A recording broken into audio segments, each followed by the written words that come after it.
Barangay Love Stories. Love Stories. Ikaw kapuso, ano ang nararamdaman mo sa tuwing nakikita mo ang babaeng nagpapatibok ng puso mo? Dear Papa Dudut, kailan nga ba ang tamang panahon para sa pag-ibig? At sa tamang tao nga lang ba ito dapat maramdaman?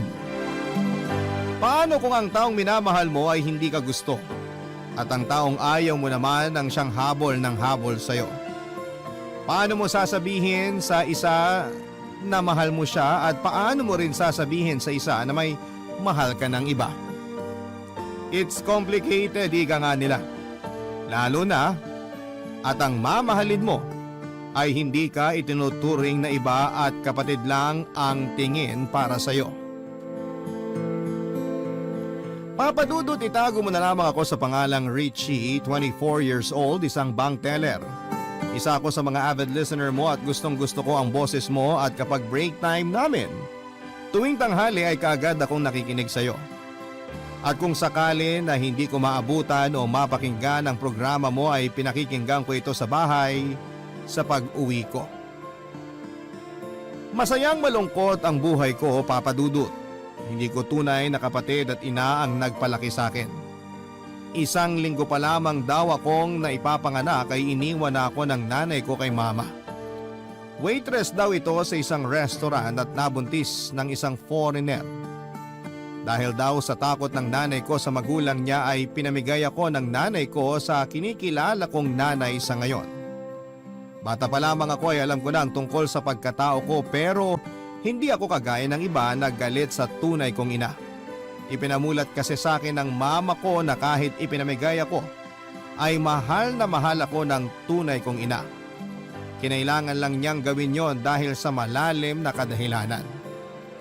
Papadudot, napakaswerte ko kina mama, mabait sila sa akin lalo na ang dalawa kong kapatid. Si Kuya Gary at Kuya Philip.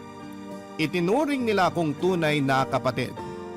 Alam din nila ang totoo kaya hindi naging issue ang pagiging ampon ko. Biyuda na si mama, mag-isa niya kaming itinaguyod. May ilang pinto kami na pinapaupahan at doon kami kumukuha ng panggastos sa pang-araw-araw. Nakapangasawa siya ng foreigner at dinala ito sa Germany pagkatapos ng graduation ni Kuya Gary.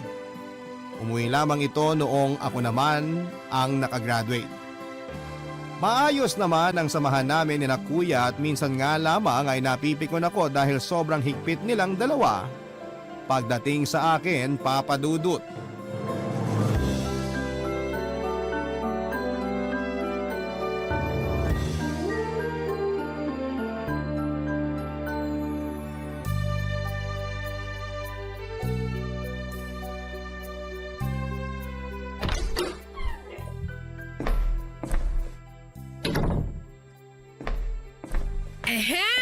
Kuya Gary, mukhang nakipag-date ka na naman ah.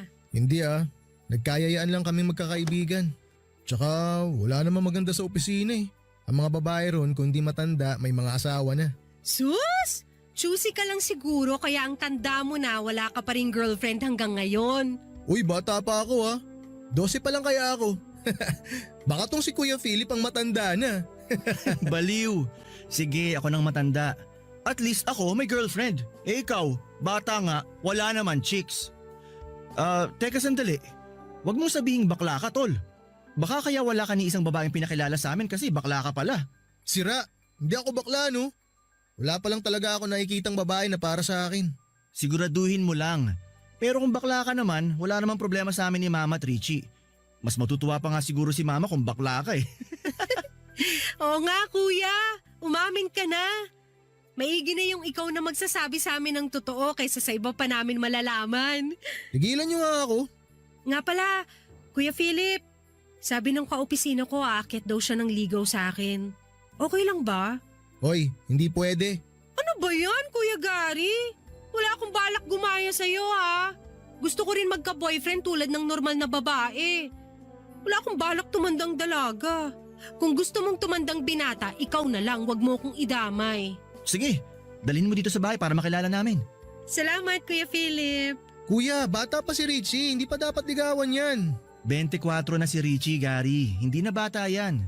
Isa pa, tapos na naman siya sa pag-aaral. Kaya wala akong nakikitang masama doon. Paano kung lokohin lang siya? O kaya naman babaero yung lalaking yun?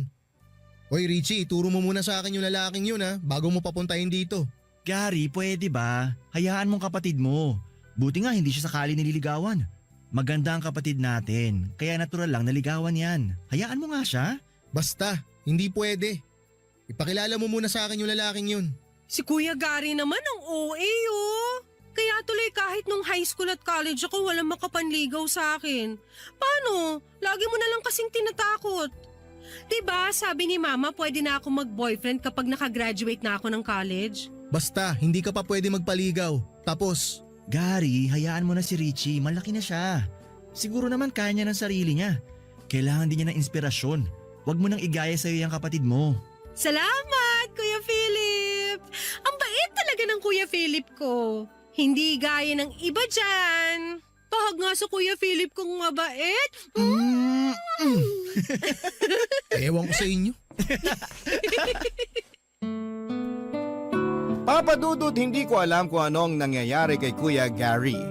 Madalas siyang nagsusungit lalo na kapag nagkikwento ako ng tungkol sa manliligaw ko.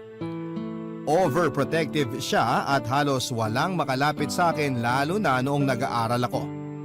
Madalas akong naaasar sa kanya pero palagi akong pinapaalalahanan ni Kuya Philip na ayaw lang ni Kuya Gary na masaktan ako at hindi makapagtapos ng pag-aaral.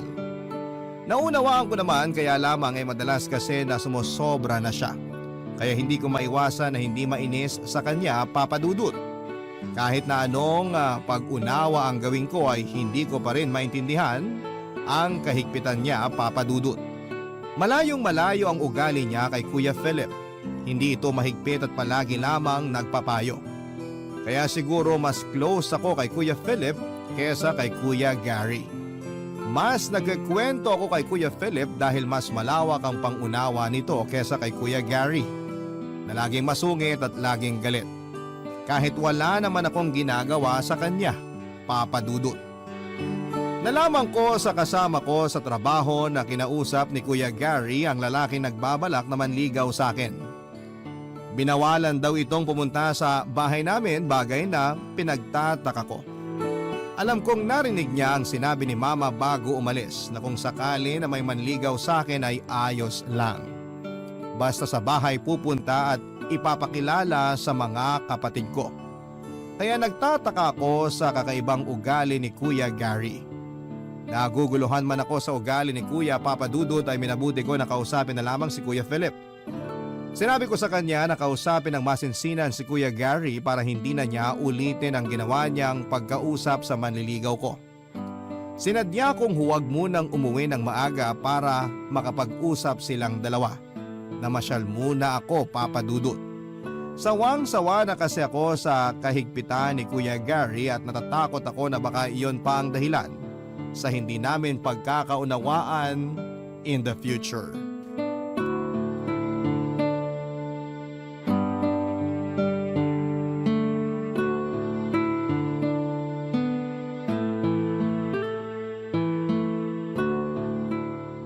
Kuya Philip, gabi na. Bakit wala pa si Richie? Dapat kanina pa siya nandito eh. Nagpaalam ba siya sa'yo? Oo, nagpaalam siya sa akin. Dadaan daw sila sa mall nung kasama niya sa trabaho. May bibilhin lang daw. Mamamasyal o makikipag-date? Tol, hayaan mo na yung kapatid natin. Malaki na yun, ano ka ba? Alam na nun ang ginagawa niya. Paano kung mapahamak siya? May magagawa ka ba? Kuya, alam mo naman na sa panahon ngayon delikado na ang lumabas-labas. Paano kung mapahamak siya? Kung makidnap siya? Huwag kang ang OA. Talo mo pa nagsiselos na boyfriend. Teka, huwag mong sabihin may gusto ka kay Richie. Wala akong gusto sa kanya. Ayoko lang mapahamak ang kapatid ko. Umamin ka sa akin. Kapatid mo ako. Wala dito si Mama. Kaya kung may problema, dapat akong unang makaalam. Uy kuya, ano ka ba? Wala nga akong gusto sa kanya. Nagtataka kasi ako eh. Maganda ang kapatid natin, tisay, matangkad. Pero ni isa walang nangahas manligaw sa kanya nung high school at college. Hindi kaya ikaw ang dahilan? Masisisi mo ba ako kung sakaling magkagusto nga ako sa kanya? Ikaw na rin ang nagsabi, maganda siya. O bakit ikaw? Ni minsan ba hindi ka nagkagusto sa kanya? Ha? Hindi! Dahil kapatid talaga ang tingin ko sa kanya. At hindi naman siguro ako mag-girlfriend kung gusto ko siya, di ba? Kailan mo pa naramdaman na gusto mo siya? Hindi ko alam kuya. Siguro matagal na. Elementary pa lang ako, parang crush ko na siya eh. Lumalim na lang ng lumalim hanggang maramdaman ko na hindi na lang to basta crush. Ramdam ko ngayon kuya na mahal ko na siya. Sinubukan kong pigilan pero hindi ko kaya. Mahal na mahal ko talaga siya. Ngayon pa lang kalimutan mo na ang nararamdaman mo para sa kanya. Hindi magandang tingnan. Kapatid natin siya. Alam natin pareho na hindi natin siya tunay na kapatid kuya. Tsaka hindi ko kayang makita siya na may kasamang iba. Nagsiselos ako tuwing malalaman ko na may nagkakagusto sa kanya. Sa tuwing may naghahatid sa kanya. At oo, aaminin ko. Ako ang dahilan kung bakit wala ni isa na nangahas manligaw sa kanya. Dahil lahat sila tinakot ko. Lahat sila pinagbawalan ko. Walang pwedeng manligaw sa kanya dahil akin siya. Hindi siya sa'yo, Gary. Sa atin na siya lumaki at kulang na lang si mama na nagluwal sa kanya eh. Kalimutan mo nang nararamdaman mo para sa kanya. Hindi maganda kung sasamantalahin mo yun. Anong gusto mong gawin ko? Iwasan siya, ganon. Hindi ko gagawin yun kuya. Mahal ko si Richie at sasabihin ko sa kanya ang totoo. Nahihibang ka na ba? Alam mo na magagalit sa iyong kapatid mo kapag nalaman niya yan. Hindi ko nga siya kapatid kuya. Hindi ko siya kapatid. Kapatid mo siya. Yan ang itanim mo sa kokote mo. Ano na lang iisipin ni Richie kapag nalaman niya ang totoo? Na mapagsamantala ka. Alam mo na magagalit siya sa oras na sabihin mo sa kanya yan. Magalit na siya kung gusto niyang magalit. Ang mahalaga malaman niya ang totoo. Hirap na ako kuya. Mga bata pa lang tayo, alam ko na kung anong nararamdaman ko para sa kanya. Pinilit ko naman siyang iwasan eh. Kaya lang hindi ko magawa. Pinilit kong itago yung nararamdaman ko pero pilit pa rin kumakawala. Mahal ko siya kuya. Mahal na mahal ko siya. Pero Gary… Hindi mo na ako mapipigilan kuya. Magalit man siya sa sasabihin ko, ayos lang.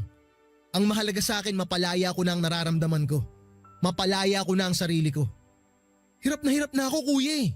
Gusto kitang intindihin, pero paano kung wala siyang nararamdaman para sa'yo? Masasaktan ka lalo. Paano kung iwasan ka niya? Masaktan ako masasaktan kuya. Tatanggapin ko kung ano man na maging desisyon niya. Tatanggapin ko ang galit niya. Lahat kuya tatanggapin ko. Kung yun lang ang paraan para makalaya ako sa matagal ko ng kinikimkim na pagmamahal ko sa kanya. Hindi kita papayagan, Gary. Mahiya ka sa kapatid mo. Ilang beses ko bang sasabihin sa'yo kuya, hindi natin siya kapatid. Hindi man natin siya tunay na kadugo, tayo na nagpalaki sa kanya. Hindi matutuwa si mama kapag nalaman niya yan. Sa tingin mo ba matutuwa si Richie? Ha?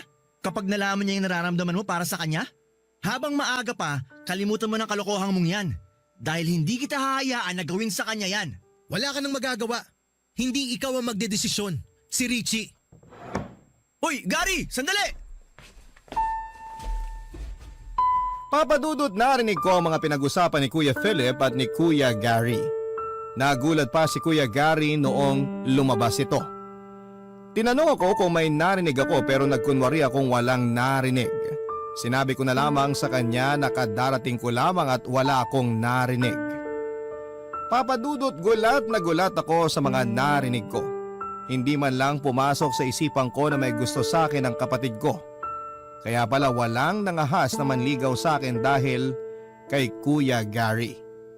Hindi ko man lang nahalata yon at akala ko noon ay sadya lamang overprotective siya sa akin. Gulong-gulo ako ng mga sandaling yon pero mas pinili ko ang magkunwaring walang alam sa mga nangyari. Hindi ko alam kung paano ako kikilos kapag nakaharap akong muli kay Kuya Gary. Hindi ko alam kung paano ko siya kakausapin nang hindi ako nag-iisip na may iba siyang intensyon sa akin. Gusto ko siyang iwasan pero paano ko gagawin yon nang hindi sila nakakahalata na alam ko na ang katotohanan. Maaga ako nagising papadudot o mas tamang sabihing halos wala akong tulog. Hindi ako pinatulog ng mga nalaman ko. Mabait si Kuya Gary, matangkad at gwapo naman. Marami nagkakagusto sa kanya, nakaklase ko at ibang mga sections. Pero hindi ko talaga siya nagustuhan man lamang dahil kapatid talaga ang turing ko sa kanya. Kaya hindi ko pa rin maubos maisip na magkakagusto ito sa akin. Magkasabay kaming lumaki at madalas kaming nag-aaway at madalas niya akong inaasar. Kaya hindi man lang sumagi sa isipan ko na magugustuhan niya ako, papadudot. Barangay Love Stories. Barangay Love Stories. Naging komplikado ang sitwasyon naming tatlo. Palagi ko nang nakikita nag-aaway sina Kuya Gary at si Kuya Philip.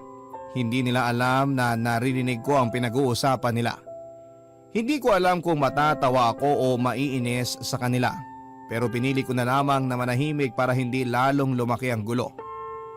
Pero hirap na hirap din ako dahil naiipit ako sa kanilang dalawa. Papadudot na awa ko kay Kuya Gary dahil sa sitwasyon pero wala talaga akong nararamdaman para sa kanya. Mataas ang tensyon sa pagitan ni Kuya Gary at Kuya Philip, Papadudot, at pareho silang tahimik at walang gustong maunang magsalita.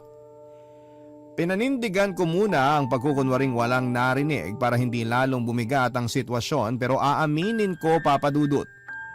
Kinakabahan ako sa kanilang pala ako dahil may iba pala siyang intensyon. Pero nauunawaan ko naman si Kuya Gary dahil maging ako ay naging kagaya niya. Oo, Papadudot. Gaya ni Kuya Gary ay minahal ko si Kuya Philip. Kagaya ni Kuya Gary ay mapanamantala din ako. Ang pagkakaiba lang namin ay mas pinili kong iwasan at pigilan ang nararamdaman ko dahil alam kong hindi yon tama. Alam kong mali. Pero gaya ni Kuya Gary ay makulit din ang puso ko. Palihim din ako nagmamahal kay Kuya Philip. Pero hindi na nila kailangan malaman ang tungkol sa bagay na yon para hindi na lalong maging komplikado ang lahat, Papadudot.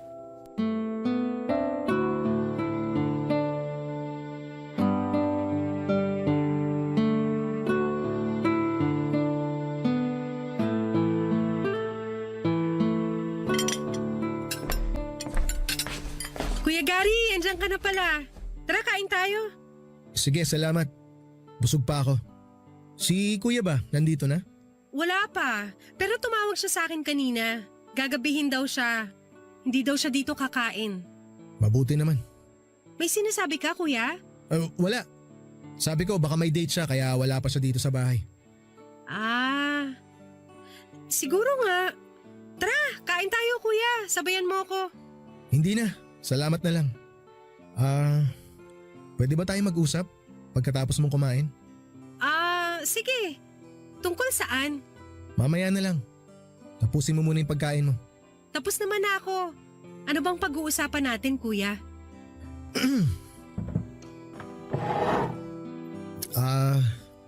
Kumusta ka sa trabaho mo? Okay naman, kuya.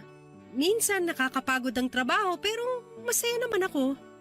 Ikaw, kuya, kumusta rin trabaho mo? Maaga ka yata umuwi ngayon. Wala ba kayong lakad ng mga barkada mo? Wala kaming lakad. Sinadya ko talagang umuwi ng maaga. Mabuti nga wala si kuya para magkausap tayo na maayos at walang istorbo. Naks, ang seryoso ng kuya ko ah. Ano bang napaka-importanteng pag-uusapan natin na hindi dapat malaman ni Kuya Philip? Baka mamaya magtampo yun at hindi natin siya sinali sa usapan. Hindi naman lahat ng pag-uusapan natin dapat alam niya eh. Kilala mo naman si kuya, di ba? Masyadong pakialamero yun. Sus! Hindi ka pa nasanay kay Kuya Philip. Ganon naman talaga yun. Hayaan mo na.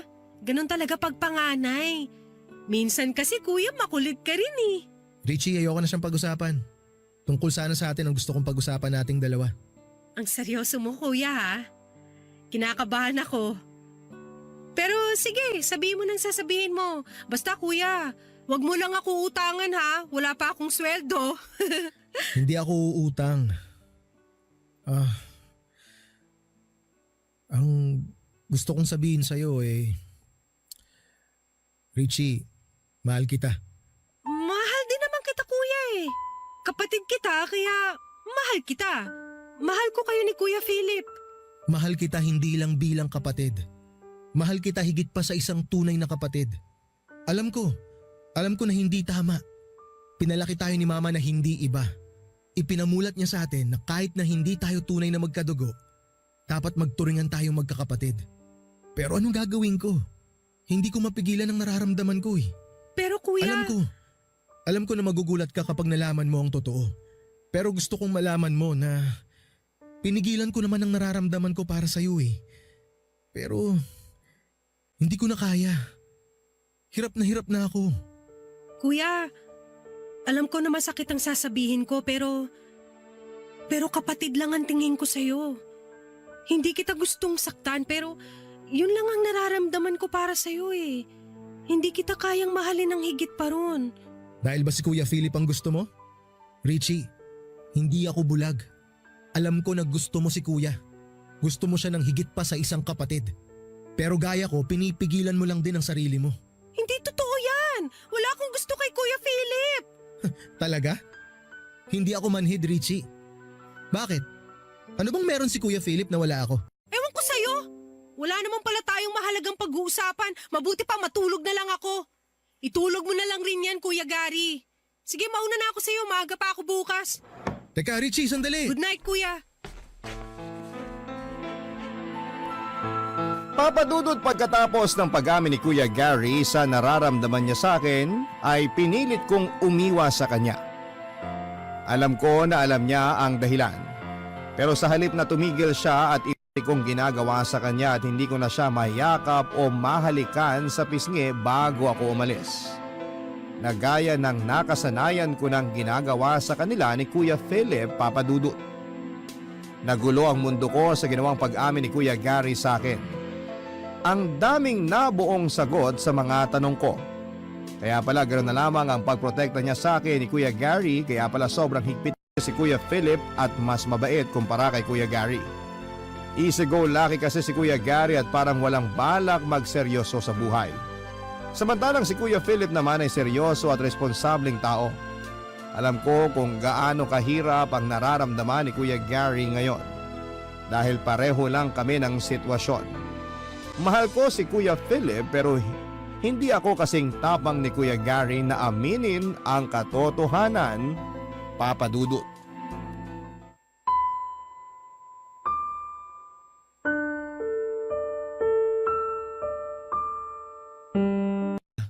Pero parating na yun. Nagpaalam siya sa akin kanina na gagabihin siya. May pupuntahan daw sila ng kaibigan niya. Bakit mo pinayagan? Matanda ng kapatid mo. Alam na niya kung anong ginagawa niya. Good evening, mga kuya. Hoy, bakit ngayon ka lang? Lumabas kasi kami ng mga kaibigan ko. Nagpaalam ako kay Kuya Philip kanina. Sa akin hindi ka nagpaalam. Ano ba ako sa bahay na to? Tau-tauhan? Hindi naman sa ganun, kuya. Kaya lang sanay naman ako na kay Kuya Philip lang nagpapaalam. Isa pa, alam ko naman na hindi mo ako papayagan eh. Yun na nga eh. Pag si Kuya pumayag, hindi ka na nagpapaalam sa akin. Palibhasa kasi hindi mahalaga sa inyong dalawa ang opinyon ko. Hindi mahalaga sa inyo kung anong sasabihin ko dahil kayong dalawa lang naman na nagkakaintindihan eh. Mamaya saan pa mapunta ang usapan na yan eh? Sige na, magbibihis muna ako. Eto kasing kuya na ipinagmamalaki mo eh. Akala mo kung sinong santo. Eh baka nga nagsiselos din to kapag may ibang lalaki naman niligaw sa'yo. Kasi may gusto din sa'yo tong si Kuya Philip. Hindi ba kuya? Hoy! Hindi ako kagaya mo. Mahal ko si Richie bilang kapatid. At isaksak mo yan sa kokote mo. Isaksak mo sa kokote mo na hindi iba sa atin si Richie. Kapatid natin siya. Hindi ko siya kapatid! Nasasabi mo yan sa harap ng kapatid mo? Hindi ka na nahiya.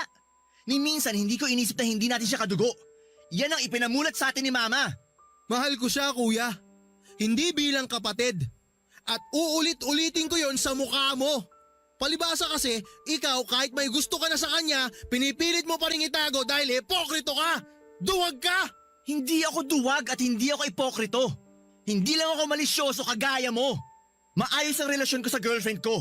At hindi ko sisirain ang samahan namin dahil lang sa maling akala mo. Tumigil na kayo! Kung ganyan ka ng ganyan, Kuya Gary, mapipilitan ako umalis sa bahay na to. Tatawagan ko si Mama. Isusumbong ko kayong dalawa. Talaga? Isusumbong mo kami? Alam mo ikaw isa ka pa eh. Alam ko naman na gusto mo rin si Kuya Philip. Mas close kasi kayo kaya nahawa ka na sa kaipokritohan nito. Hindi ako tanga. At lalong hindi ako bulag. Nakikita ko kung paano kayo magtitigan ni Kuya.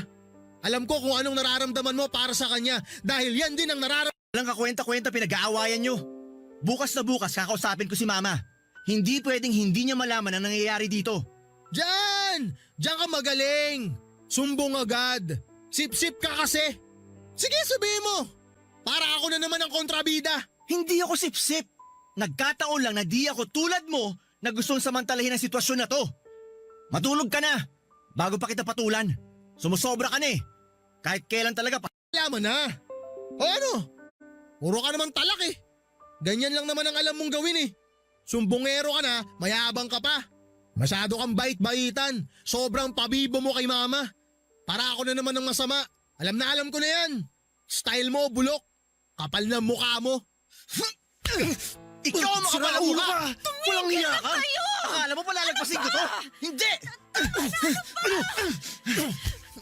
Kuya Gary, tumigil ka Sige! Kala mo hindi kita papatulan ha? Hindi po. Dalawa dahil sa akin.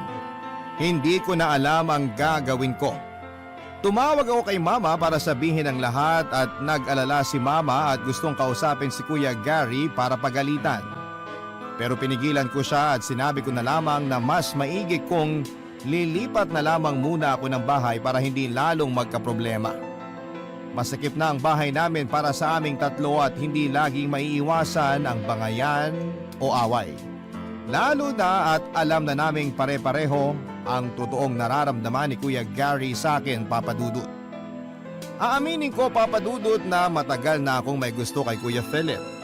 Pero pinilit kong iwaksi yon dahil alam ko na hindi tama. Na mali ang nararamdaman ko.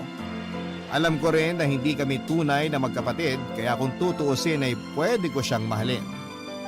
Pero iniisip ko ang sasabihin ni Kuya Gary. Noong sinabi ni Kuya Gary na may gusto sa akin si Kuya Philip, may kung anong saya ang naramdaman ko. Pilit kong itinago ang nararamdaman ko dahil ayokong makasakit ng damdamin. Gusto kong paniwalaan ang sinabi ni Kuya Gary na may gusto sa akin si Kuya Philip pero sa totoo lang ay wala akong nakikita o nararamdaman na nagkakagusto siya sa akin. Basta mang sabihin na ako ang may gusto kay Kuya. At hindi si Kuya ang may gusto sa akin. Bagay na nararamdaman ko, Papa Dudut. Barangay Love Stories. Barangay Love Stories. Si Mama na umalis ako ng bahay. Bagkos ay nag-decide siya na ayusin na lamang niya ang papeles ko para sumunod ako sa kanya doon. Sinabi ko kay Kuya Philip ang lahat ng mga sinabi ko or sinabi ni Mama sa akin.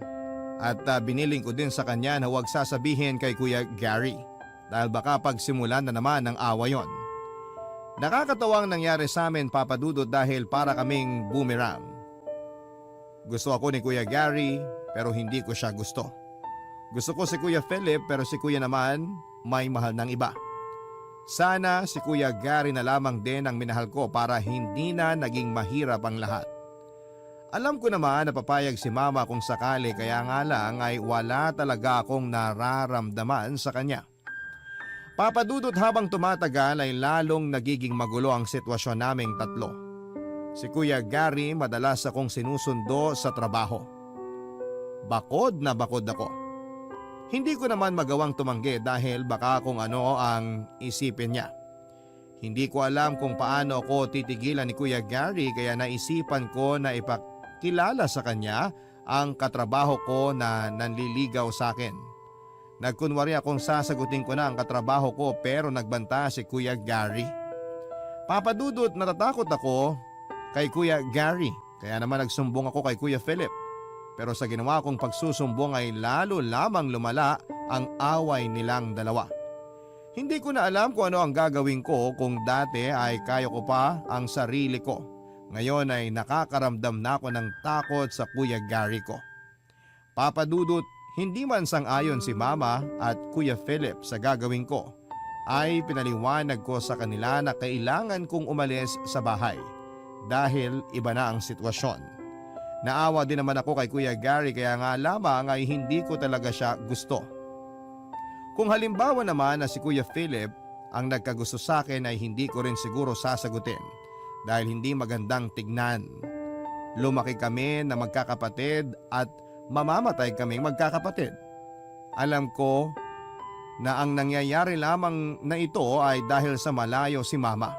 Pero alam ko na malalampasan namin ang kaguluhang ito, Papa Dudut.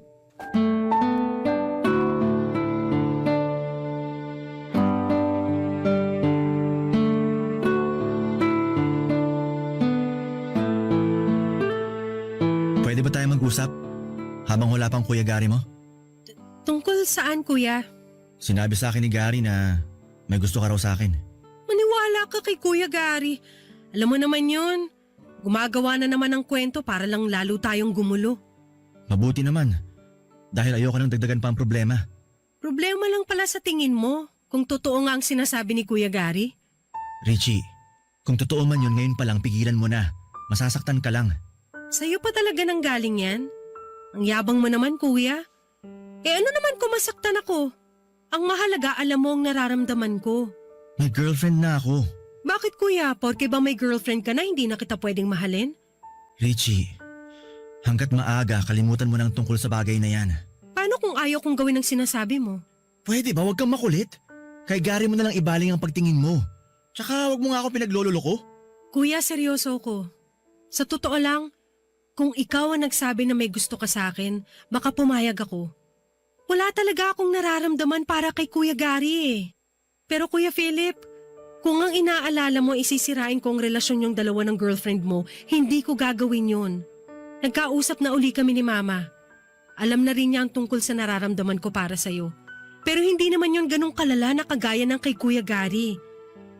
Siguro, tama si Mama, baka kaya ako nagkakagusto sa'yo kasi hindi natin naranasan magkaroon ng ama. Tama si Mama. Kaya huwag ka na mag-isip ng kung ano-ano. Sana si Kuya Gary makahanap na ng babae na para sa kanya. Kasi kung nagawa kong iwasan ang nararamdaman ko para sa'yo, malamang si Kuya magagawa niya rin yun. Siguro, sana. Pero baka hindi rin niya agad magawa.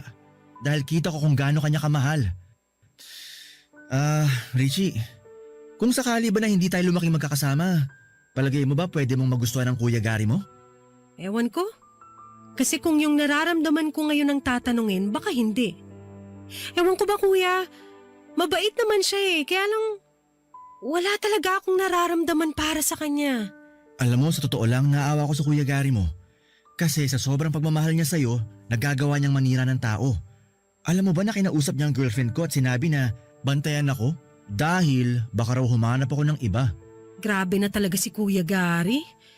Minsan hindi nag-iisip. Hindi naman siya dating ganyan eh. Kung may kakilala nga lang ako na pwede kong ireto kay kuya, ginawa ko na. Kaya lang may mga asawa na yung mga kasama ko sa bangko. Ako din eh. Wala rin akong kakilala. Teka, bakit kaya wala pang kuya mo? Baka mamaya lasing na naman yun. Hayaan mo na lang muna si Kuya Gary. Baka nagtatanggalan ng kurta ng utak yun. Sana babalik na yung dati nating samahan no. Para masaya na uli tayo. Wow!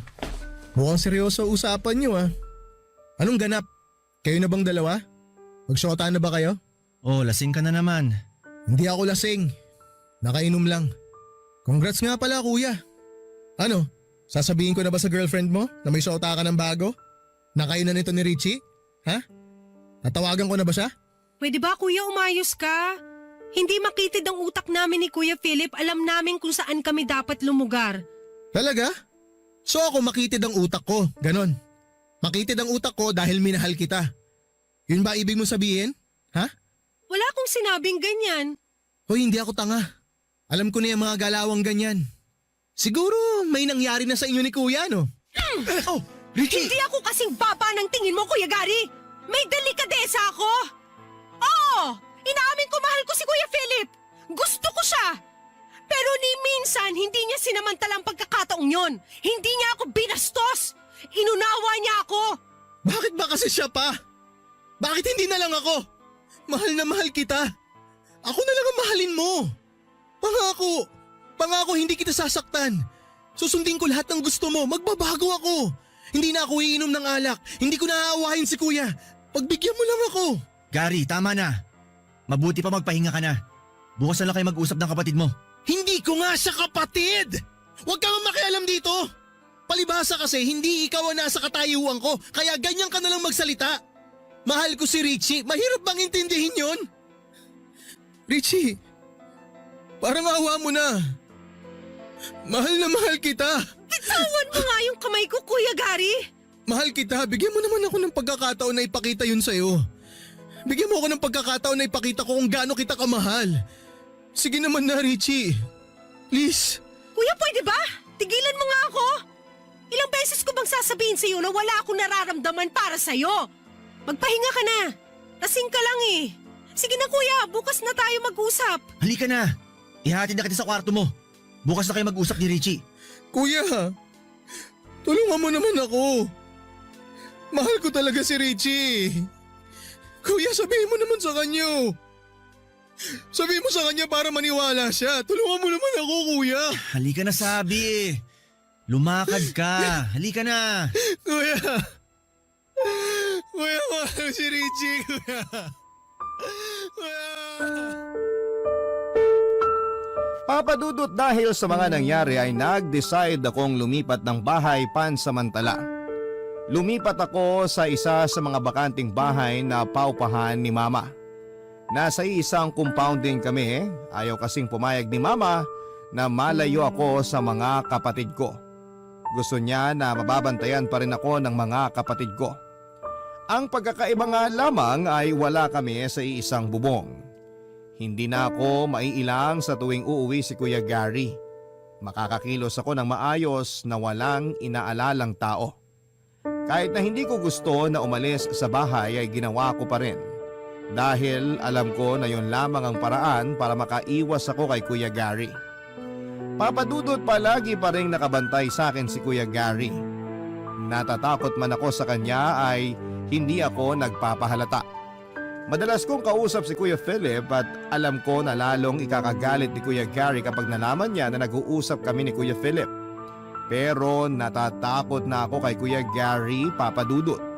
At si Kuya Philip lang ang alam kong pwede kong takbuhan. Kahit na inamin ko sa kanya na mahal ko siya ay hindi niya yon sinamantala. Nakita ko na tunay na kapatid lang ang turing niya sa akin, Papadudot. Matagal kong pinaglabanan ang nararamdaman ko kay Kuya Philip at napagtagumpayan ko yon. Maayos man ang pamilyang napuntahan ko, ay may mga pagkakataon na hindi ko pa rin maalis sa isipan ko ang tunay kong nanay. Kahit na sabihing masaya naman ako sa buhay ko ngayon ay parang may kulang. Parang bigla ko naisip kung ano kaya ang itsura ng nanay ko, kung nasaan na siya, kung ilan na ang kapatid ko. Ang daming tanong na biglang pumasok sa isipan ko tungkol sa tunay kong pagkatao. Pero hindi ko na inalam uli kay Mama ang tungkol sa tunay kong ina. Hindi raw ito nag-iwan man lang ng picture dahil katwiran daw nito ay para mukha na lang ni Mama ang isipin ko na nanay ko. At makakagulo lamang daw sa akin pagdating ng panahon kapag naisip kong hanapin siya. Ayaw daw nitong magkaroon ng anumang kaugnayan sa akin. Masakit sa akin, Papadudot, pero wala naman ako magagawa. Siguro ay tama na rin na wala na nga akong alam tungkol sa tunay kong ina para hindi na magulo lalo ang mundo ko.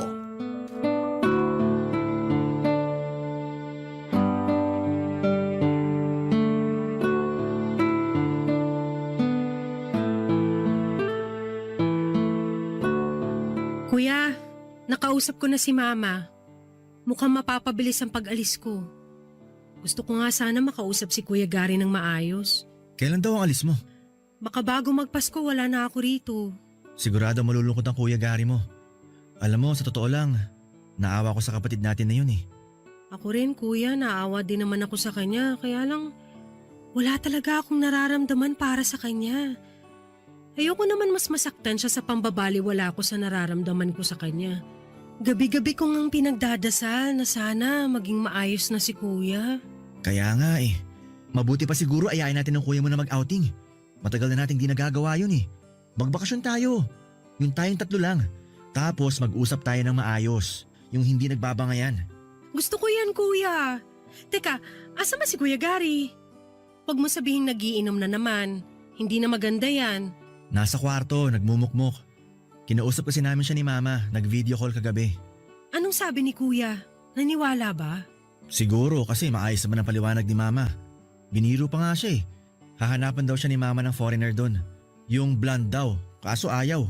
Ipinipilit talaga na ikaw ang gusto eh. Sabihin mo nga sa akin, ano ba pinakain mo doon? Eh ang pangit mo naman. Ano kaya nagustuhan ng kuya mo sa'yo, no? Maganda ako, no? Mas maganda pa nga ako sa girlfriend mo eh. Hoy, mas maganda girlfriend ko sa'yo. Kuya Gary mo lang naman na nagagandahan sa'yo eh. Oy, hindi ah! Madaming gustong manligaw sa akin, natatakot lang sa inyo ni Kuya Gary. Ay, teka kuya. Mabuti pa kulitin natin si Kuya Gary gaya ng dati. Ano, game? Sige, tara. 1, 2, 3! 3! Sige, kilitin mo yan! Hanggang sino katawa? Tama na, nakikiliti na ako. Ano ba kayo? Kuya, ganyanan ha? Aba, namamalo ka pa ng una na. Oh, yan ang sayo. Ang aga nyo naman mangulit kasi. Nananahimik yung tao rito eh. Namiss ka kasi namin.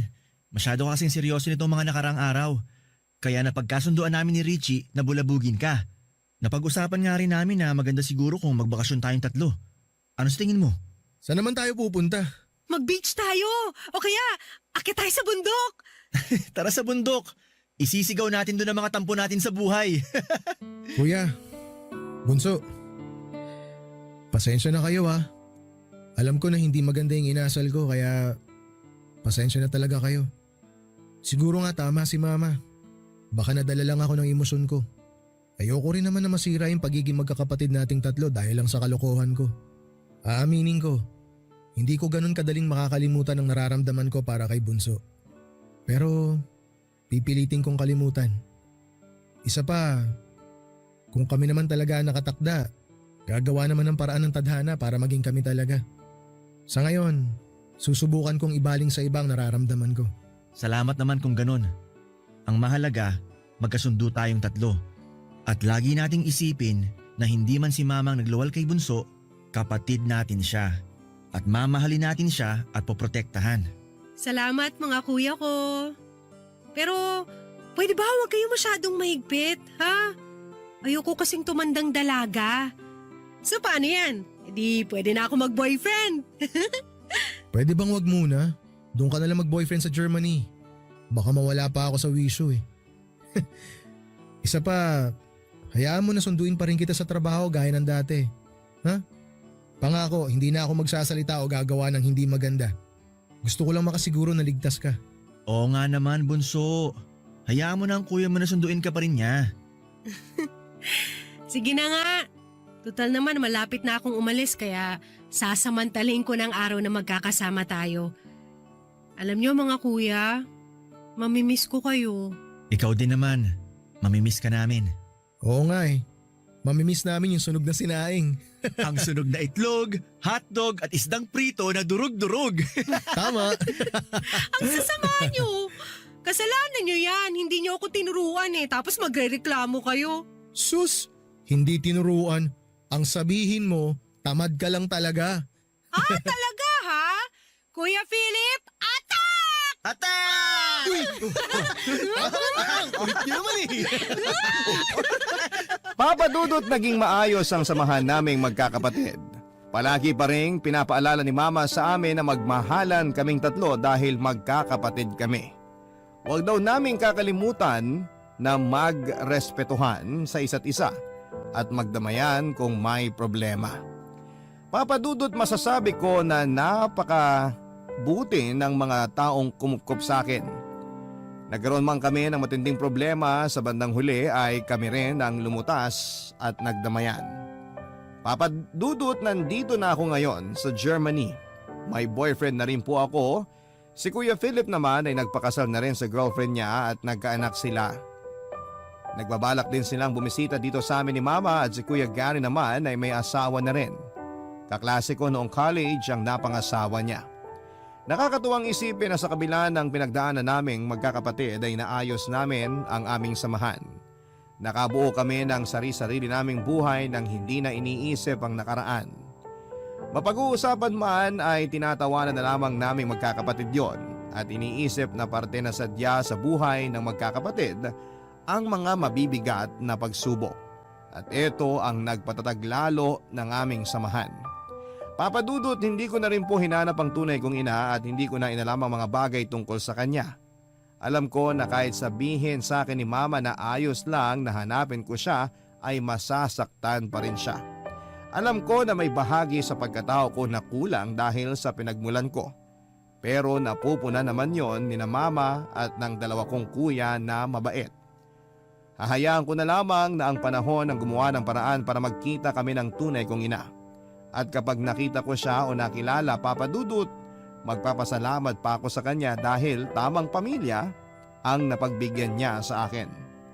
Maraming salamat po sa pagbasa ng aking liham at sana'y kapulutan po ng aral at maging inspirasyon sa lahat ang aking kwento. Matuto tayong magpasalamat sa mga biyayang natatanggap natin sa bawat araw. Magmahalan tayo magkakapatid at magdamayan. Itaas natin ang isa't isa at huwag nating ibagsak kapag umangat ang iba.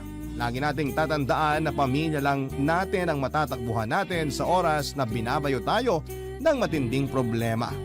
Ang inyong forever kapuso at kabarangay, Richie. Barangay Love Stories.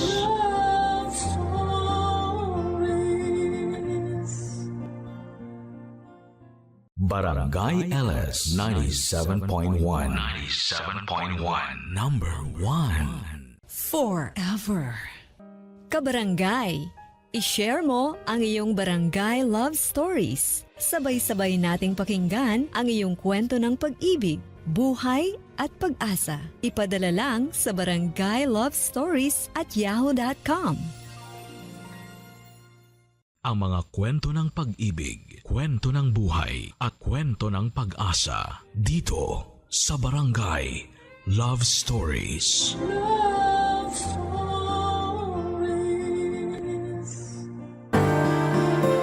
Ang sabi nila, ang kagandahan ng isang lugar ay nakabase sa mga taong nakatira dito. Pero minsan ay hindi lahat ng nakatira sa isang lugar ay puro buhay. May pagkakataon na ang isang lugar ay pinamumugaran din ng mga kaluluwang minsan ding nabuhay sa lugar na yon. Ikaw kabarangay, anong lugar ang pinapaniwalaan mong puno ng kababalaghan? Dear Papa Dudut,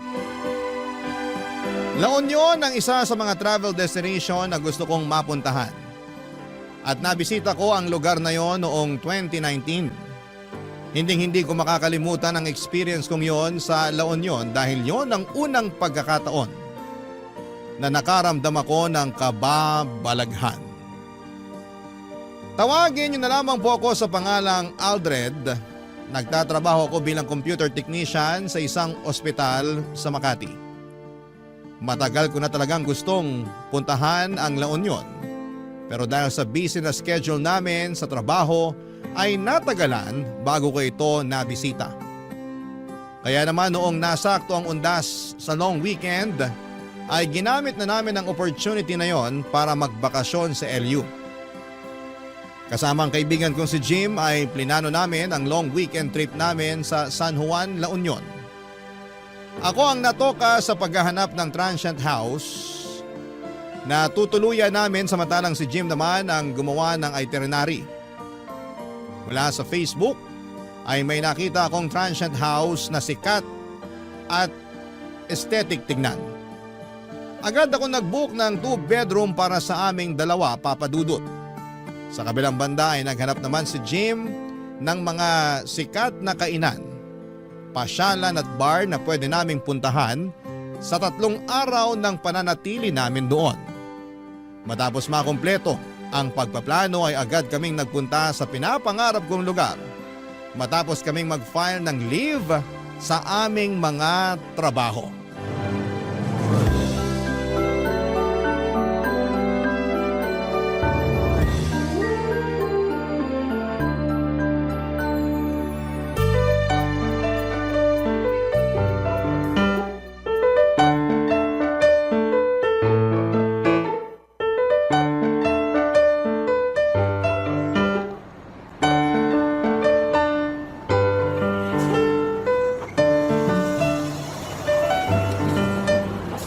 Sabi ni Aldred, nasa na raw ba siya? Nandito na raw. Pababa na ng sasakyan. Tagal naman. Ang usapan, 8:30 ng umaga nandito na dapat sa bus terminal. Pero mas nauna pa ako kaysa sa inyong dalawa. Maaga pa naman. Oh, siya na ba yun? Nasaan? Ayun oh, yung nakaputi na may dalang maliit na luggage. Oo, siya nga. Aldred! Andito kami! Nandyan pala kayo. Kanina pa ako naghahanap. Oh, Anika, nandito ka rin pala. Ihatid mo ba si Jim? Hindi niya ako ihahatid. Sasama siya sa atin. Talaga? Oo, nung nalaman ko pupunta kayo ng LU, nag-leave din kagad ako sa trabaho. Mabuti nga pinayagan ako kahit na last minute yung abiso ko. Nice! Mas marami, mas masaya. Excited na nga ako Last month, dun din galing yung mga katrabaho ko. Nakakaingit nga kasi hindi ako nakasama. Kaya nga talagang sinabi ko rito kay Jim na sasama ako sa inyo ano man ang mangyari. Ayoko nga sana kasi for the boys lang dapat tong lakad natin na to. Kaso mapilit tong si Anika Anong gusto mo? Ikaw lang magsaya. Di pwede yun, no? Maganda nga yun Kasi at least may kahati na tayo sa gastos. Ay nako, kahit sa akin na yung accommodation kung gusto nyo. Ay teka, may nahanap ka na bang matutuluyan natin doon? Oo, nakapag-book na ako. Maganda yung lugar. Sakto kasi 2-bedroom yung nakuha ko. Kaya may kanya-kanya tayong privacy. Alam ko namang sinadya mo yun. Para kung sakaling may makilala kang babae, dun mo iuuwi. Loko, ayaw lang kitang makatabi sa pagtulog. Kasi malakas kang humilik. Asus! Palusot pa. Ano pang ginagawa natin? Bili na tayo ng tiket. Nakabili na kami. Nung nakita naming maraming tao kanina, pumila na kagad kami habang inaantay ka namin. Oh, tiket mo. Salamat. Anong oras naman tayo aalis? Alas 10 yung susunod na trip. Nagkaubusan na raw yung pang alas 9 biyahe. Mukhang maraming magbabakasyon ngayon. Mukha nga. Long weekend din kasi. Sakto, may 30 minutes pa tayo. Ano, breakfast muna kaya tayo? Wala pa akong kain mula kagabi.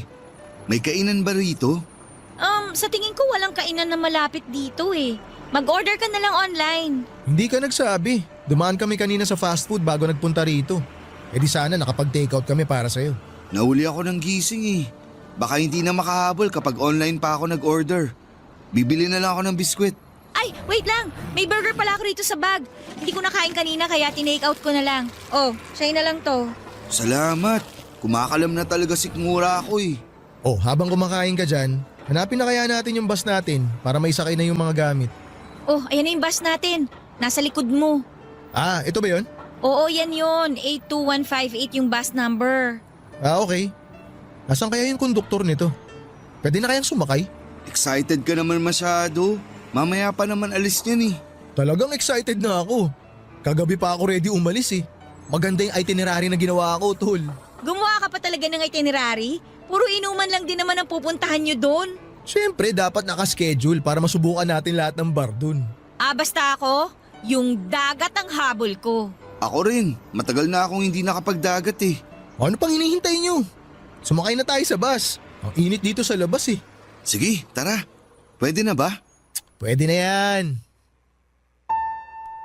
Pagkababa namin sa bus terminal ng La Union ay agad kaming sumakay ng jeep papunta ng San Juan. Katulad ng inaasahan ay marami kaming nadatnan doon na katulad naming turista din. Napakaganda ng San Juan, Papadudut. Medyo crowded nga lang dahil maraming bakasyonista. Pero para sa akin ay sulit na yon ang pinili naming lugar na puntahan.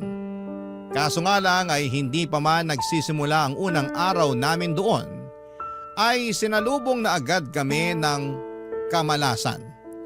Ang transient house kasi na binuko online ay nag-overbook ng mga guest. Ang nirentahan namin lugar ay naibigay sa guest na mas naunang dumating kesa sa amin. Nagreklamo kami dahil wala na kaming ibang matutuluyan noong araw na yon. Pero wala nang ibang ginawa ang namamahala ng transient house kundi ang humingi ng tawad. Agad kami naghanap ng available na lugar na matutuluyan pero dahil dagsa ang mga turista, maging ang pinakamahal na hotel doon ay fully booked na. Sinubukan din namin maghanap sa mga karatig bayan pero maging doon ay naubusan kami ng swerte. Pagod, kulang sa tulog at mainit ang ulo. Muntik nang masira ang bakasyon namin dahil sa mga nangyari. Pero kahit na ganoon ay hindi ko hinayaan ang pagkakataon para lamang masayang ng isang pagkakamali. Ipinagpatuloy namin ang original plan namin. At kahit bit-bit ang mga maleta namin ay pinuntahan namin ang mga lugar na plano naming puntahan, Papadudut. In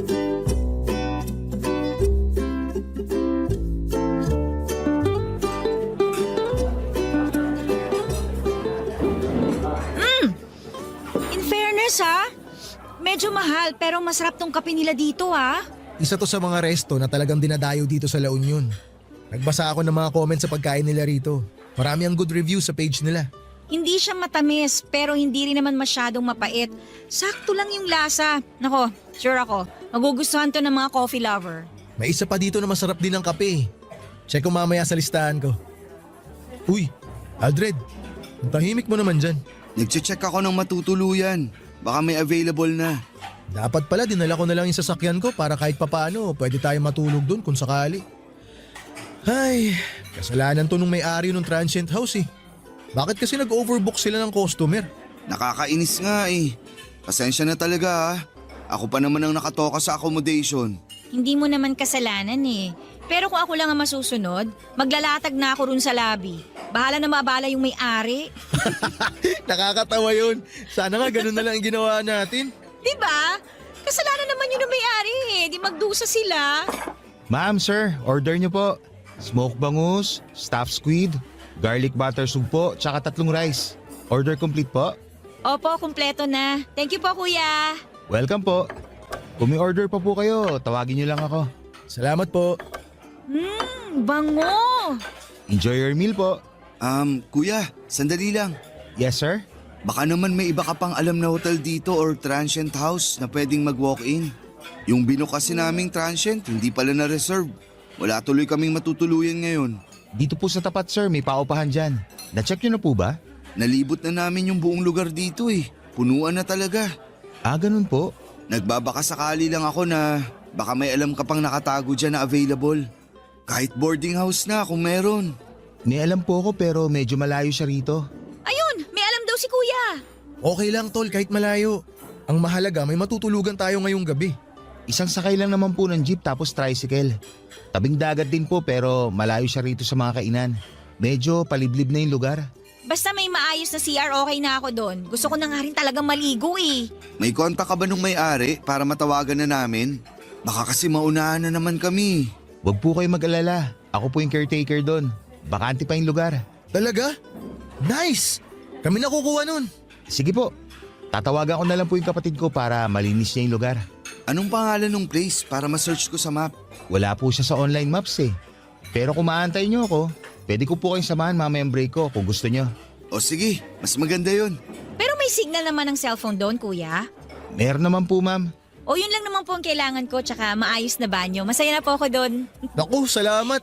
Hulog ka ng langit. Ano palang pangalan mo? Sunny Boy po. Ako naman si Aldred. Siya si Jim tapos si Anika. Hello po, nice to meet you. Nice to meet you din po. Sige po, maiwan ko na muna kayo para matawagan ko na yung kapatid ko at maihanda yung lugar. O sige, salamat Sunny Boy. Oh my gosh! Sa wakas, may place na tayo!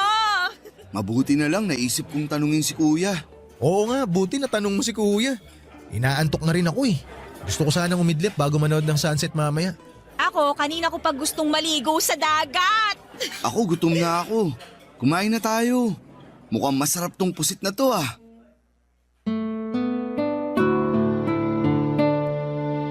Papadudod, sinamahan kami ni Sunny Boy sa transient house na tinutukoy nito sa kalagitnaan ng kanyang break. Medyo looban nga ang lugar at malayo sa kabihasnan. Pero kahit na ganoon ay wala na kaming karapatang magreklamo dahil yun na lang talaga ang choice namin para may matuluyan kami noong araw na yon. Pagkarating namin sa transient house ay medyo hindi ko inaasahan ang itsura nito. Para itong old house na naisip nilang gawing paupahan. Hindi mo aakalain na transient ito dahil parang matagal na panahon nang walang nakatira doon. Mura lang naman ang singil sa amin ni Sunny Boy sa 3 araw na pananatili namin doon kaya hindi rin kami talo kung sakali. Bukod sa itsura nito ay wala na akong ibang maipipintas sa lugar. Malinis naman ito, maganda at bago ang mga gamit sa loob. 3 ang kwarto at malinis din ang CR at ang kusina. May mga nakahanda na ring lutuan, may TV at meron ding aircon ang bawat kwarto. Nakahinga kami ng Sa wakas ay meron na kaming matutuluyan at masusunod na namin ang plano namin. Kaso nga lang, pagpasok ko sa bahay na yon ay biglang bumigat ang pakiramdam ko.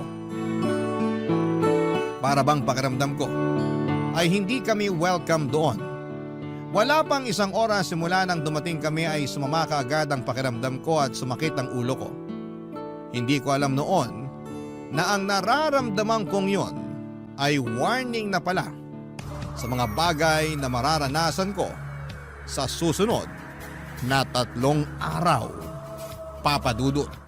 Barangay Love Stories. Barangay Love Stories. Kinagabihan matapos na makapagpahinga ay agad kong ininom ang gamot na dala ni Anika. Sa unang gabi namin sa San Juan ay hindi pwedeng hindi namin masubukan kaagad ang nightlife doon. Isang kakilala ni Sunny Boy ang kinontrata namin ng 3 araw para gamitin ang tricycle nitong pansundo sa amin pauwi at papunta sa mga lugar na bibisitahin namin.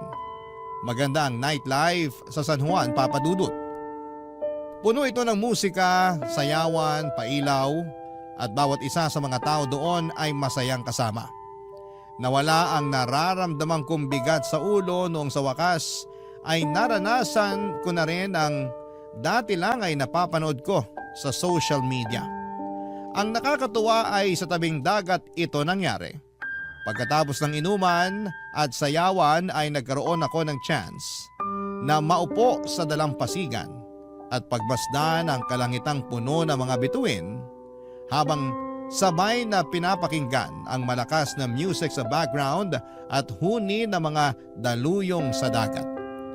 Dahil hindi nga maganda ang pakiramdam ko ng gabing yon, ay mas maaga akong umuwi kesa kina Jim at Anika na nooy nag-e-enjoy pa sa pagsayaw at pag-inom.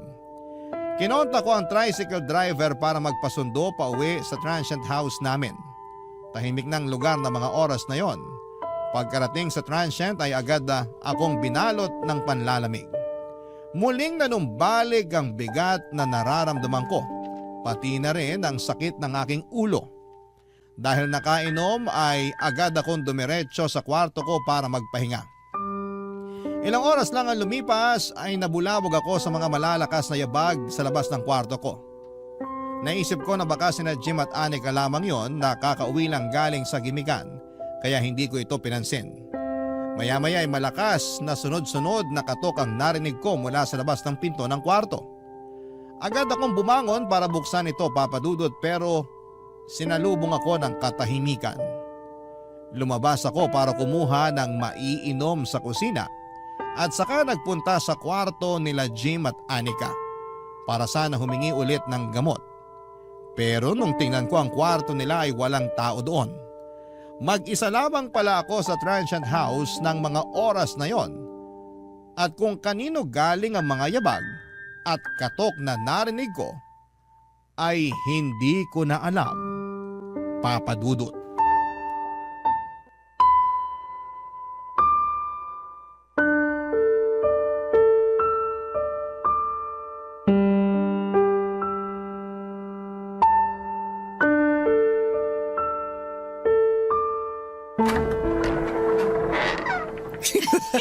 Diba? Grabe, ang saya!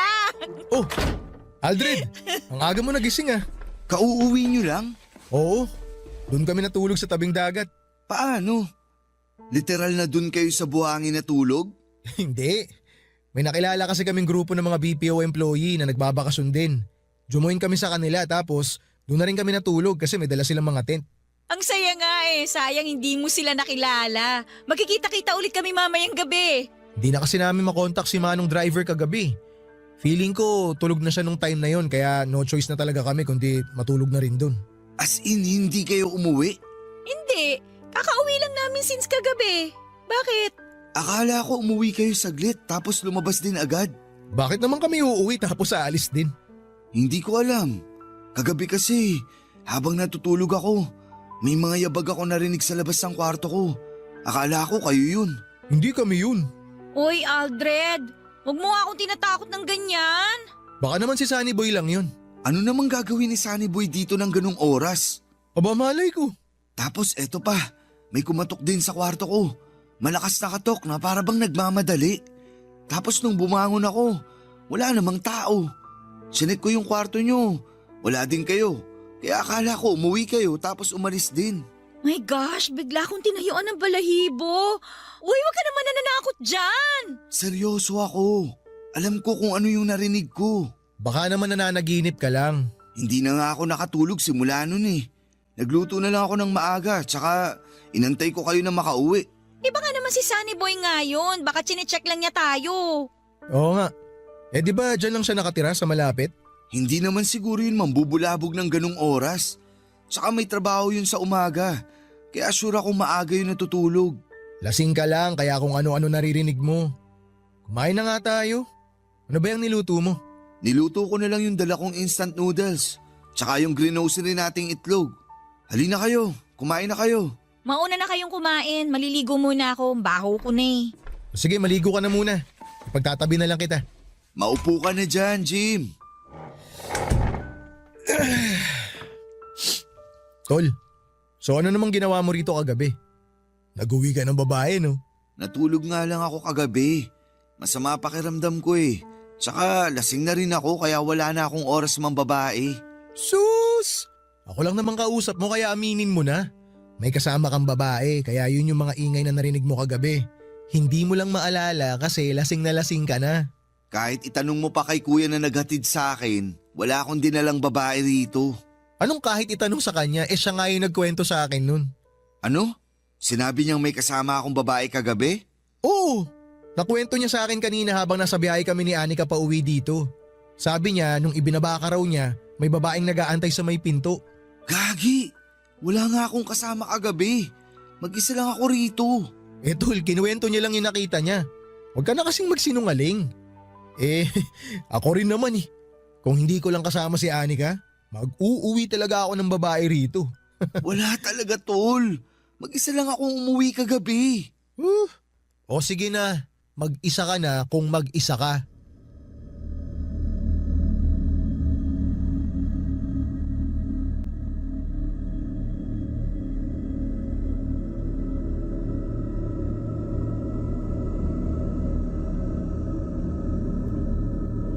Papadudot maniwala kayo sa akin, wala talaga akong kasamang umuwi ng time na yon. Wala rin akong nakitang babae sa transient house namin katulad ng sinabi ng tricycle driver na naghatid sa akin. Basta ang alam ko lang ay totoo ang mga narinig ko ng gabing yon at hindi ako nananaginip. Kinahapunan ay nagpunta naman kami sa mga tourist destination sa La Union. Binisita namin ang bahay na bato, ang Macho Temple at nagpunta rin kami sa casino para maglaro. Pagsapit naman ng gabi ay muli kaming nag-bar hopping. Hindi ko alam pero tuwing nasa labas ako ay bigla na lamang nawawala ang sakit ng katawan ko. Pero kapag nasa transient house ako ay para bang ang bigat-bigat ng pakiramdam ko. Sa second night namin ay sina Jim at Anika naman ang maagang umuwi dahil pareho raw silang pagod. Alam kong gusto rin nilang magkaroon ng quality time na dalawa kaya naisip kong magpaiwan na muna. Ipinagpatuloy ko ang pag-inom sa huling bar na pinuntahan namin hanggang sa nagsara ito. Pagsabit naman ng 3:00 ng madaling araw ay hindi ko na makontak ang tricycle driver na magsusundo sa akin kaya naisip kong mag-commute na lamang. Sumakay ako ng jeep at pagkababa sa lugar ng transient namin ay nilakad ko na lamang ito papadudot dahil wala akong maantay na tricycle na pwedeng sakyan. Walang masyadong ilaw sa daanan papunta sa transient namin. Habang pauwi, pakiramdam ko noon ay may kasama akong naglalakad. Kung hindi lang ako lasing noon ay baka kumaripas na ako ng takbo papunta sa bahay. Pagkarating sa transient ay may nadatnan akong tao sa may sala. Patay ang ilaw. Pero kahit madilim ay alam kong si Anika yon dahil nakasuot ito ng puting dress na mahaba. Tumambay na muna ako sa sala. Umupo sa upuan sa harapan niya. Saka ko ikinuwento na naglakad lamang ako pauwi papadudot. pero hindi niya ako sinasagot. Saglit ako nag-scroll online para mag-Facebook habang nagpapahinga at nung napansin kong hindi umiimik yung kasama ko ay nabaling ang tingin ko sa kanya. Doon ko lamang napagtanto na hindi si Anika ang kasama ko. Isa itong matanda na straight ang pagkakaupo at diretsyong nakatingin sa akin. Lubog ang walang kulay nitong mga mata. Kulubot ang mukha niya at mahaba ang kanyang buhok. Napakaripas ako ng takbo at agad na nagpunta sa kwarto nila Jim para humingi ng tulong.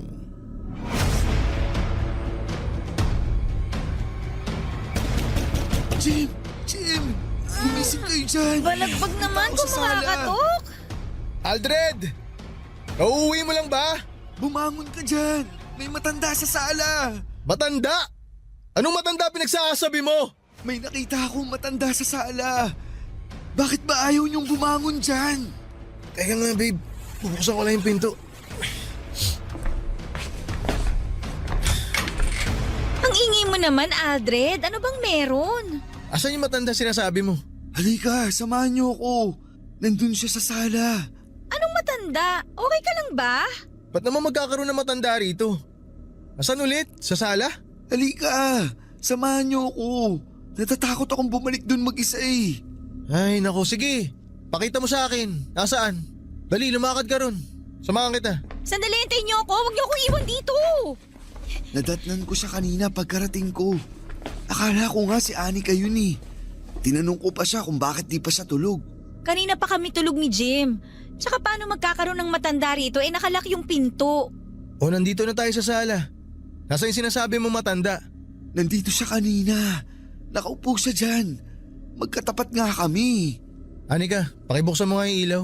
Wait lang. Nasaan na yun? Nandito lang yun kanina. Nakita ko siya, tol. Maniwala kayo sa akin. Sandali nga lang, huminahon ka muna. Ikwento mo sa amin yung buong pangyayari. Sige. Nung pagkababa ko ng jeep galing sa bar, wala akong mahanap na tricycle. Kaya naglakad ako pa uwi rito. Tapos, habang naglalakad ako, pakiramdam ko may sumusunod sa akin. Sa labas pa lang, nanlalamig na ako eh. Bakit hindi ka nagpahatid kay kuya na driver ng tricycle? Hindi ko na siya makontak. Madaling araw na rin kasi. O tapos, ano nangyari pagkarating mo rito? Pagbukas ko ng pinto, walang ilaw tapos naaninag ko yung matanda na nakaupo dito sa sala. Akala ko si Anika yun kaya umupo rin ako para kausapin siya. Kinausap mo? O ano sabi? Wala, hindi siya sumasagot. Tapos habang nagsa-cellphone ako, tinignan ko siya for the first time. Doon ko na-realize na hindi siya si Anika. Matanda siya, tol. Galit na galit siyang nakatingin sa akin. Ay, tapatin mo nga ako, tol. May tinira ka ba sa huling bar na pinanggalingan mo? Lakas ng amats mo eh. Wala akong tinira na drugs. Hindi ako nagsisinungaling. Maniwala kayo. Totoo yung nakita ko. Sige na. Tama na yan. Tumataas na yung balahibo ko sa mga sinasabi mo eh. Alam mo Aldred, tinatakot mo sarili mo. Yung kwento mo pa lang na parang may nakasunod sa'yo, dun pa lang gumagawa ka na ng ikatatakot mo eh. Lasing ka lang. Magpahinga ka na. Hindi, tol. Kahit nakainom ako, alam ko yung mga nangyayari. Tol, hindi ako maniniwala sa'yo hanggat hindi ko nararanasan yung mga sinasabi mo. Matulog ka na lang. Sandali, pwede bang sa inyo na lang muna ako matulog? Natatakot ako eh. O sige, doon ka lang sa lapag ha. Samahan mo ko sa kwarto. Kukunin ko lang yung kutsyon ng kama ko ron. Ay, para ka namang bata eh. Halika na. Salamat.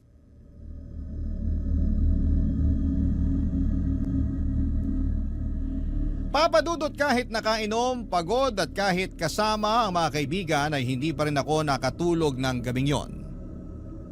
Kapag nakapikit ako ay palaging pumapasok ang itsura ng matanda sa isipan ko. Para bang anytime ay bigla na lamang siyang magpapakita sa akin. Pakiramdam ko, bawat sulok ng kwarto kung saan ay nababaling ang tingin ko ay may nakatayong tao.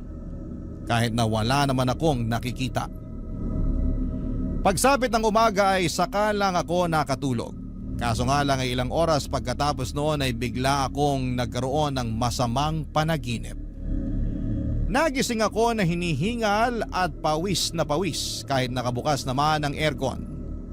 Wala na noon sina Jim at Anika sa loob ng kwarto at dinig na dinig ko sa labas ang boses ng dalawa habang nagkwekwentuhan.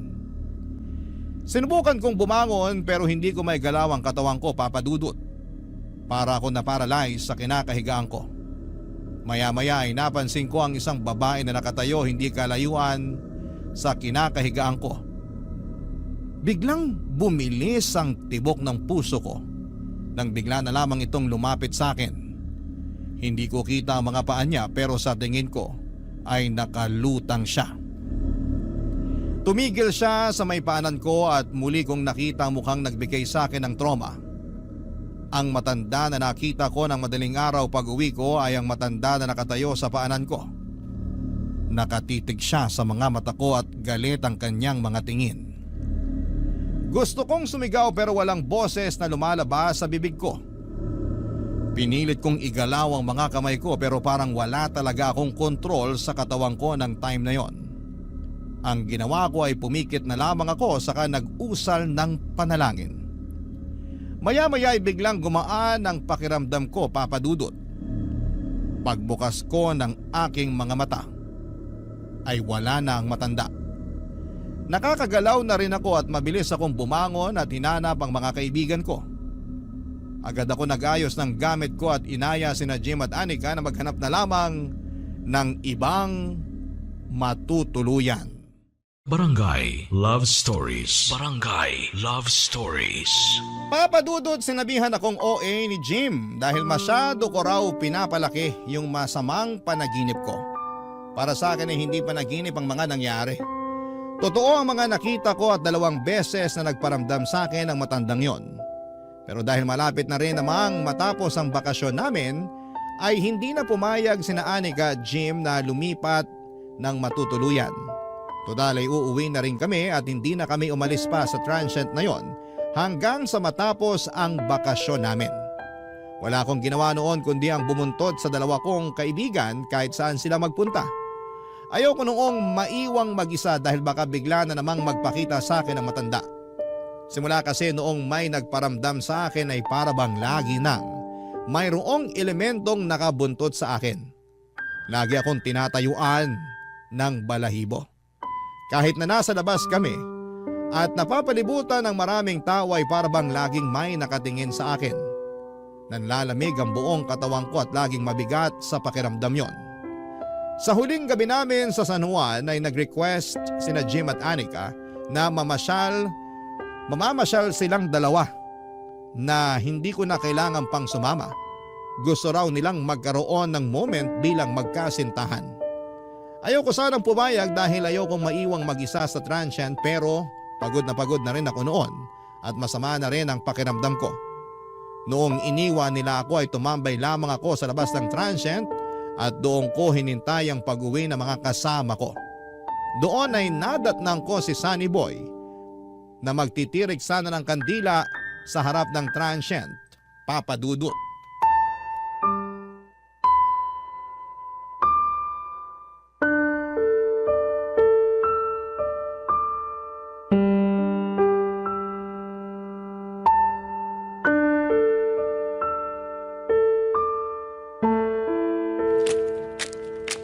Oh, sir, hindi yata kayo namasyal ngayon ah. Hindi na. Medyo masama pakiramdam ko eh. Ganun po ba? Sayang naman yung pagpunta nyo rito kung hindi nyo masusulit. Nasulit ko naman na kahit paano. Marami kaming pinuntahan kaya siguro napagod na rin tong katawan ko. Nasaan po pala yung mga kasama nyo? Hindi ba 3 kayo? Lumabas silang 2. Nag-date bago kami bumalik sa Manila bukas. Ang tagal nga nila eh. Kanina ko pa sila hinihintay. Magdidilim na, wala pa sila. Baka pauwi na rin po siguro yung mga yon. Sir, pwede bang pausog kayo ng konti ng pwesto? Magtitirik sana ako ng kandila dyan sa inuupuan nyo eh. Ganun ba? Teka, tatayo na ako. Salamat po. Bakit ka magtitirik ng kandila dyan? Nakalimutan ko kasi magsindi ng kandila ng undas. Kaya ngayon ko na lang gagawin. Para saan naman yan? Nakasanayan na kasi namin dito na magtirik ng kandila sa labas ng bahay. pagkatapos bumisita sa sementeryo. Kanina lang ako nakabisita doon kaya ngayon lang din ako magsisindi ng kandila. Talaga? May ganun pala? Akala ko kasi sa sementeryo lang ipinagtitirik ng kandila yung mga namayapa na. Sa pagkakaalam ko po, may mga nagsisindi ng kandila sa labas ng bahay nila kasi naniniwala sila na tuwing undas, dumadalaw daw yung mga yumao sa dati nilang tahanan. Yung kandila raw nagsisilbing liwanag nila sa kabilang buhay. Ah, ganun pala yun. Para kanino naman yung kandilang sinisindihan mo? Para kay Lola Saling. Siya yung dating may-ari nitong bahay na tinutuluyan nyo bago nila naisipang gawing paupahan to. So tama nga ako na dating bahay to. Opo, bahay to ng matanda. Matanda?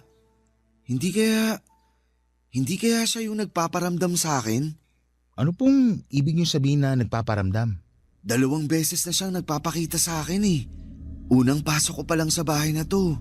Mabigat na talaga pakiramdam ko. Kaya pala, Paano nagpakita? Nagparamdam sa iyo mismo si Lola Saling? oo, ganun na nga. Nakwento ko na to sa mga kasama ko, pero hindi sila naniwala. Lasing kasi ako nung una siyang nagpakita sa akin. Saan? Dito mismo sa transient? Oo, dun sa sala. Akala ko nga yung kasama naming babae yung nadatnan ko. Sinamahan ko pa nga siya Tapos late ko na na-realize na hindi si Anika yung kasama ko, kundi isang matanda. Tapos kahapon naman, nagpakita siya habang natutulog ako. Nakatayo siya sa paanan ko. Nakatitig sa akin. Galit na galit. Ano itsura niya? Maliit na mahaba ang buhok.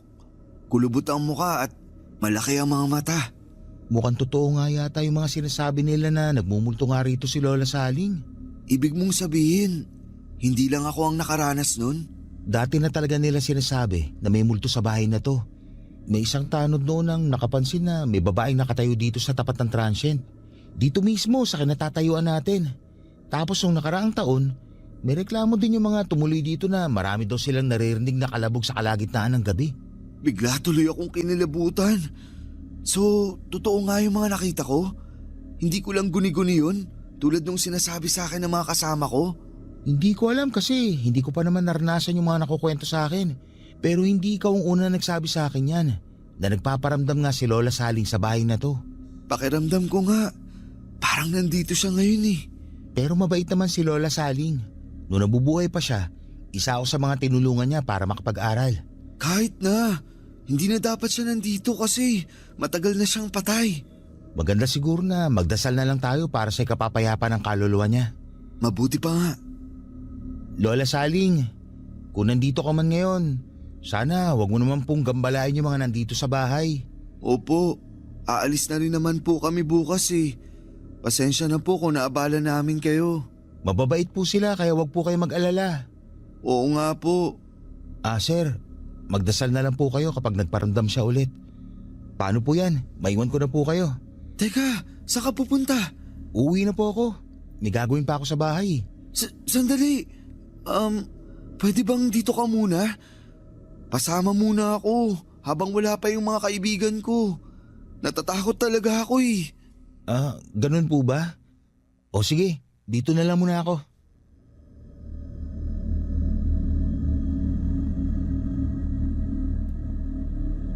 Habang wala pa sina Jim at Anika ay sinamahan ako ni Sunny Boy sa transient house. Noon ay naikwento niya sa akin ang naging buhay ni Lola Saling nung nabubuhay pa siya. Kilala na pala na haunted ang transient na tinuluyan namin kaya walang masyadong umuupa doon na tao. Hindi nagpapaniwala si Sunny Boy sa mga multo dahil hindi pa raw niya ito nararanasan. Pero kahit na ganoon ay hindi niya pinagdudahan ang mga kwento ko sa kanya. Simula nung namatay si Lola Saling ay si Sunny Boy na raw ang naging caretaker ng bahay. Malayong kamag-anak si Sunny Boy, si Lola Saling. Ang mga anak nito na may kanya-kanya ng buhay ay naisipang ibenta na lamang ang bahay at lupa noong namatay ito dahil wala naman ang titira doon. Pero naisip ng isa sa mga anak nito na gawin na lamang paupahan ng bahay para sa ganoon ay may kitain sina Sunny Boy bilang caretaker. Si Sunny Boy ang nagpapaayos ng dating bahay ni na Lola Saling para gawin itong transient. Noong una ay naging maayos naman ito, Papa Dudut. Maraming turista ang tumuloy sa naturang transient, pero noong nagsimula na nga ang mga kababalaghan doon ay unti-unti ring humina ang kita nito.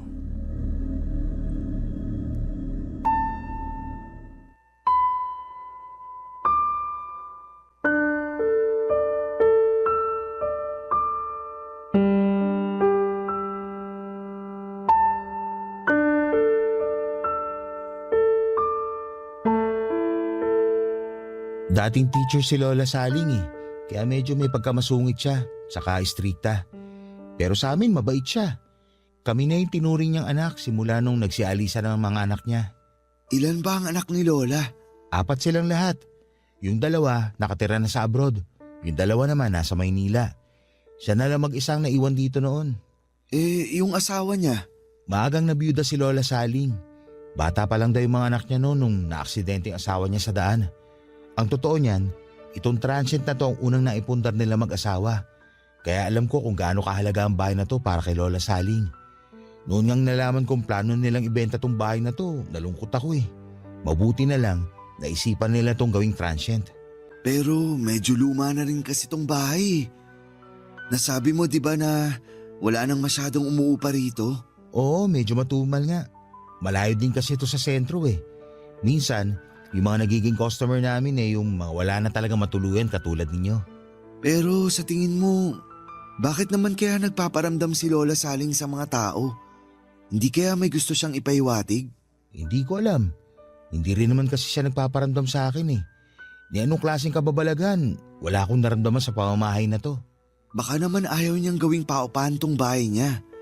Sabi mo, mahalaga tong bahay na to para sa kanya eh. Baka ayaw niyang may ibang tao siyang nakikita rito. Naisip ko na rin yan. Noong nabubuhay nga siya, galit na galit siya sa mga turista eh. Bakit naman? Kasi nung araw, dyan sa may bukana ng barangay namin, dyan sa may pasukan, may nagtayo ng inuman. Parang bar? Oo. Sumisikip na kasi noon yung nightlife dito sa San Juan. Kaya isa-isa nagsulputan yung mga bar. Dahil sa bar na naipatayo malapit dito, dumami ang mga tao, ang mga turista. Galit na galit noon si Lola Saling. Bakit naman siya nagalit? Paano naman kasi matutulog yung matanda kung gabi-gabi siyang binubulabog ng ingay ng mga taong dumadaan galing sa galaan? Nasira daw yung katahimikan ng lugar dahil sa mga mahilig uminom na walang ibang ginawa kundi ang magkalat at magwala. Sa bagay, may punto nga rin naman siya. May pagkakataon nga noon na may nag-aaway dito mismo sa harap ng bahay niya. Ang ginawa niya, kumuha siya ng isang palangganan ng tubig saka ibinuhos sa nag-aaway. Paano naman siya namatay? Siguro dahil na rin sa katandaan. Dadatnan na lang namin siyang walang buhay dito sa sala ng bahay niya. Nakaupo sa rocking chair, hindi na gumagalaw, hindi na humihinga. Hindi niyo na siya itinakbo sa ospital? Hindi na, dinerecho na namin sa punerarya. Kaya hindi na rin namin nalaman kung anong rason ng pagkamatay niya. Ngayon alam ko na kung bakit siya sa sala nagpakita. Doon pala siya namatay. Tapos yung kwarto na sinasabi mo kung saan ka binangungot, yun yung kwarto niya nung nabubuhay pa siya. Grabe, tumatayo balahibo ko. Kaya nga sabi ko, Ha? Walang kuryente? Brown out? mukhang wala nga. Sandali, may extra kandila akong naiwan sa labas. Kukunin ko lang. Sandali, tol. Huwag mo akong iwan dito. Diyan lang naman oh. Teka, ano yun? Nakikita mo ba yun? Ang alin? Doon sa may bintana, sa tabi ng pinto. Parang may nakasilip na matanda. Sir, huwag niyo naman po akong takutin. Hindi kita tinatakot. Tingnan mo kasi. Tao yun, di ba? Nakatingin siya sa atin. Sir, sige ha. Mauna na po ako sa inyo. Baka hinahanap na po ako sa amin. Sandali. Huwag mo ko iwan dito.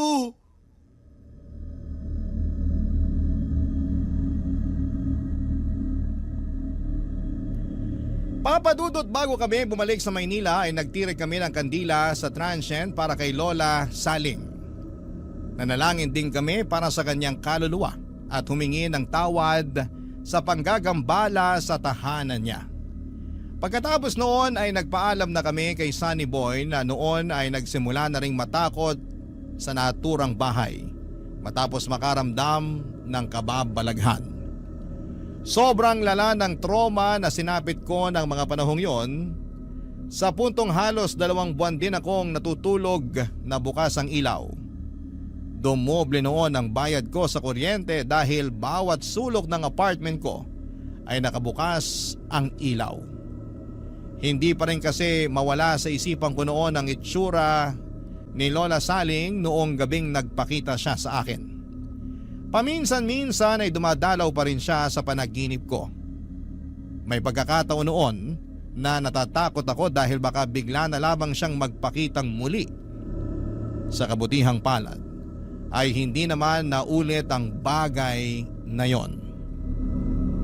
Sa paparating na araw ng mga patay, sana'y huwag nating kalimutan ang mga kamag-anak nating namayapa na. Ito ang araw kung kailan ay dapat nating alalahanin na minsan din nating silang nakasama sa mundong ito. Dito na po natatapos ang sulat ko sa inyo, Papa Dudut. Maraming salamat po at Barangay Love Stories. Barangay Love Stories. Kwentuhan naman tayo dito sa comment section. Nagustuhan ng iyong napakinggan? Ituloy yan via live stream sa www.gmanetwork.com/radio. Barangay LS 97.1